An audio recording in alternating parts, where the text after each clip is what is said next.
आप लोगों में से बहुत से लोग मुझसे पूछते हैं सभी टेक्निकल एनालिसिस मेथड में सबसे अच्छा मेथड कौन सा है।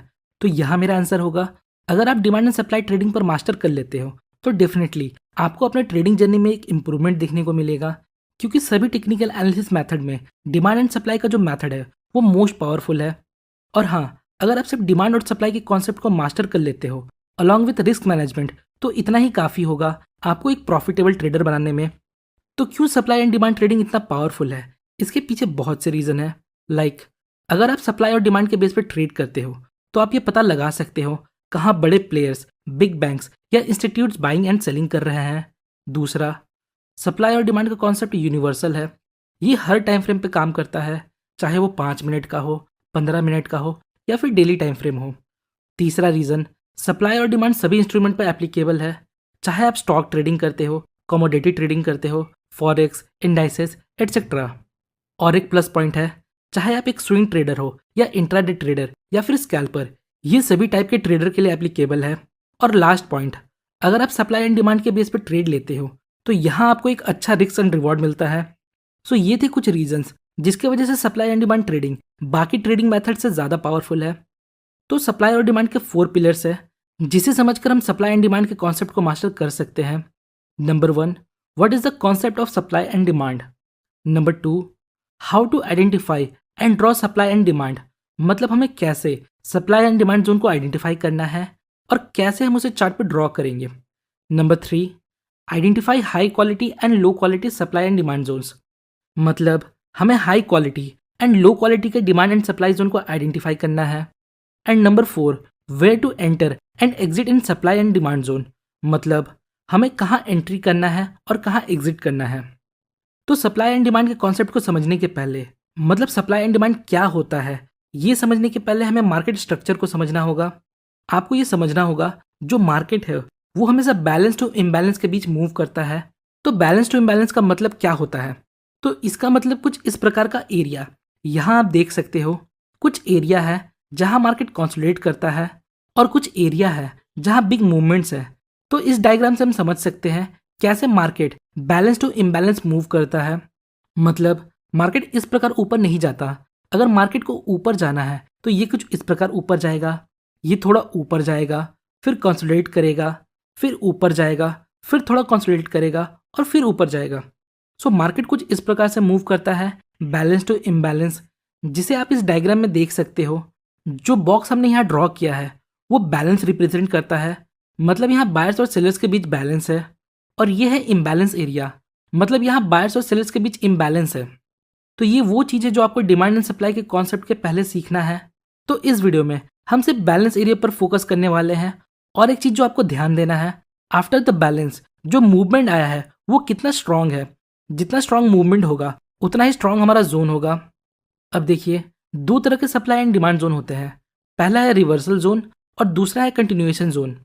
और सेम डिमांड जोन भी दो प्रकार के होते हैं, पहला रिवर्सल जोन और दूसरा कंटिन्यूएशन जोन। तो रिवर्सल जोन में प्राइस एक ट्रेंडिंग मूव के बाद कंसोलिडेट करता है और फिर रिवर्स हो जाता है। और कंटिन्यूएशन में प्राइस ट्रेंडिंग मूव के बाद कंसोलिडेट करता है और फिर अगेन अपने ट्रेंड को कंटिन्यू करता है। तो ये थे दो तरह के सप्लाई एंड डिमांड जोन। ये था basic of supply and demand. आइए अब समझते हैं कैसे सप्लाई एंड डिमांड जोन को आइडेंटिफाई करके उसे मार्क या ड्रॉ करना है। यहाँ देखिए, ये एक रिवर्सल सप्लाई जोन है। यहाँ प्राइस बिग मूव के साथ ऊपर जाता है, फिर यहाँ थोड़ा कंसोलिडेट करता है और फिर सडनली बिग कैंडल के साथ नीचे रिवर्स हो जाता है। याद रखिएगा, ये जो रिवर्सल है यहाँ हमें स्ट्रॉन्ग मोमेंटम चाहिए, मतलब मार्केट बिग स्ट्रॉन्ग कैंडल के साथ नीचे आना चाहिए। तो ये एक स्ट्रॉन्ग सप्लाई जोन है बिकॉज यहाँ हमें एक स्ट्रॉन्ग मोमेंटम देखने को मिलता है। और सेम कॉन्सेप्ट डिमांड जोन के लिए एप्लीकेबल होता है। प्राइस नीचे आता है, फिर थोड़ा कंसोलिडेट करता है, फिर हमें यहाँ एक स्ट्रॉन्ग मोमेंटम देखने को मिलता है विद बिग ग्रीन कैंडल्स। तो ये मोमेंटम जितना ज़्यादा स्ट्रॉन्ग होगा उतना ही स्ट्रॉन्ग ये डिमांड जोन होगा। फॉर एग्जाम्पल, यहाँ देखिए, प्राइस यहाँ से स्ट्रॉन्ग कंटिन्यू ग्रीन कैंडल के साथ ऊपर जाता है, मतलब ये एरिया एक स्ट्रॉन्ग डिमांड जोन है। नेक्स्ट, यहाँ देखिए मार्केट कैसे यहाँ बिग रेड कैंडल के साथ नीचे गिरता है, मतलब ये एक स्ट्रॉन्ग सप्लाई जोन है। सप्लाई जोन ज़्यादा स्ट्रॉन्ग है। तीनों में प्राइस रिवर्स हो रहा है, पर इनमें स्ट्रॉन्ग कौन सा है ये बताइए। अगर आपका आंसर नंबर 3 है तो आप सही हो। तो नंबर 1 और नंबर 2 की तुलना में नंबर 3 ज़्यादा स्ट्रांग है, क्योंकि जो थर्ड एग्जाम्पल का रिवर्सल मूव है वो बाकी दोनों के कंपैरिजन में ज़्यादा स्ट्रांग है। यहाँ देखिए, एग्जाम्पल नंबर 1 में प्राइस को वापस इस लो तक आने के लिए 7 कैंडल्स लगते हैं, और एग्जाम्पल नंबर 2 में प्राइस को वापस इस लो तक आने में 6 कैंडल लगते हैं, और वहीं एग्जाम्पल नंबर 3 में प्राइस को वापस इस लो तक आने में सिर्फ 3 कैंडल लगते हैं। तो ये एक तरीका है जिससे हम पता लगा सकते हैं कौन सा जोन ज़्यादा स्ट्रांग है।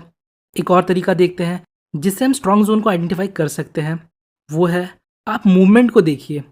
पहले एग्जाम्पल में जो फॉल है वो इमीडिएट नहीं है, इसमें बीच बीच में ग्रीन कैंडल्स बन रहे थे। इसका मतलब बायर्स अभी भी प्राइस को ऊपर ले जाने की कोशिश कर रहे हैं। अब देखिए, सेकंड नंबर एग्जाम्पल भी स्ट्रांग है, बट थर्ड एग्जाम्पल ज़्यादा स्ट्रांग है, क्योंकि थर्ड एग्जाम्पल में प्राइस सिर्फ 3 कैंडल में ये डिस्टेंस कवर करता है। तो ये भी एक तरीका है जिससे आप स्ट्रांग जोन को आइडेंटिफाई कर सकते हो। आइए अब देखते हैं कैसे हम लो क्वालिटी डिमांड जोन को आइडेंटिफाई कर सकते हैं।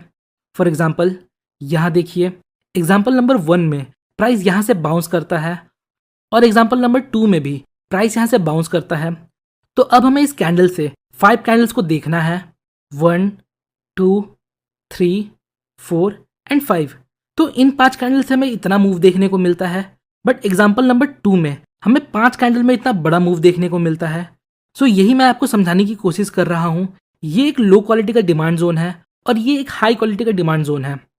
फॉर एग्जाम्पल, यहाँ देखिए, ये एक रिवर्सल है और ये भी एक रिवर्सल है, और अगर आप मुझसे पूछो इन दोनों में कौन सा सप्लाई जोन हाई क्वालिटी का है, तो मेरा आंसर होगा ये वाला। तो इसका रीज़न क्या है? रीज़न सिंपल है। यहाँ देखिए, यहाँ हमें फास्ट मोमेंटम या बड़े कैंडल देखने को नहीं मिलते हैं, बट वहीं यहाँ देखिए, यहाँ series of big red candle बनते हैं, जो हमें बताता है ये एक सप्लाई जोन है। आइए एक और एग्जांपल देखते हैं। यहाँ देखिए, प्राइस यहाँ से गिरता है, फिर यहाँ से गिरता है, और फिर यहाँ से भी गिरता है। अब आप बताइए इनमें स्ट्रॉन्ग सप्लाई जोन कौन सा है? तो आंसर आप लोगों को भी पता है, ये वाला, बिकॉज हमें यहाँ एक अच्छा खासा मोमेंटम देखने को मिलता है with series of big red candles. तो जब हम इस प्रकार का प्राइस एक्शन देखते हैं तो हम ये बोल सकते हैं ये एक स्ट्रॉन्ग सप्लाई जोन है। आइए अब देखते हैं हमें कब एंटर होना है, कब एग्जिट होना है, और जोन को ड्रॉ कैसे करना है। तो जोन ड्रॉ करना बहुत सिंपल है। फॉर एग्जाम्पल, अगर हमें सप्लाई जोन ड्रॉ करना है तो जिस कैंडल से प्राइस नीचे गिरना शुरू हुआ था, हमें इसके पहले जो कैंडल है उसके हाई एंड लो को लेते हुए एक सप्लाई जोन क्रिएट करना है, कुछ इस प्रकार। और प्राइस जब वापस इस लेवल पर आएगा तो हम बेरिश प्राइस एक्शन को देखकर यहाँ ट्रेड ले सकते हैं। सेम इसी तरह डिमांड जोन को मार्क करेंगे। जिस कैंडल से प्राइस में मोमेंटम आया था उस कैंडल के पहले जो कैंडल है हम उसके हाई और लो को मार्क करेंगे और उसके बेस पर एक डिमांड जोन क्रिएट करेंगे, कुछ इस प्रकार। और प्राइस जब वापस इस जोन को अप्रोच करेगा तो हम यहाँ बुलिश प्राइस एक्शन को देख के ट्रेड ले सकते हैं। आइए कुछ एग्जाम्पल देखते हैं। यहाँ देखिए, प्राइस यहाँ से ड्रास्टिकली अच्छा खासा मूवमेंट के साथ नीचे गिरता है, तो इस मोमेंटम कैंडल के पहले जो कैंडल है हम उसके बेस पर एक सप्लाई जोन क्रिएट करेंगे, कुछ इस प्रकार।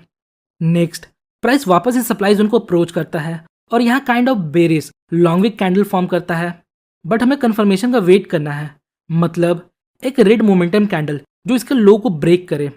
सो यहाँ हमें एक रेड मोमेंटम कैंडल मिलता है, देन मार्केट यहाँ से नीचे चला जाता है। अगला एग्जाम्पल देखते हैं। ये हमारा डिमांड जोन है। नेक्स्ट, प्राइस वापस इस लेवल को अप्रोच करता है और यहाँ इस बुलिश प्राइस एक्शन के बाद मार्केट यहाँ से ऊपर चला जाता है। तो इस प्रकार